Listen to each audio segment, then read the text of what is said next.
প্রবাস নামে জেলখানাতে যেদিন হইলাম বন্দি, জগৎ সংসার পর করিয়া দূরে বইসা কান্দি।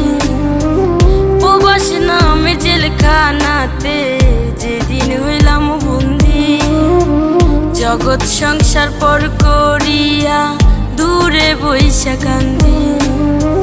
মা বাপে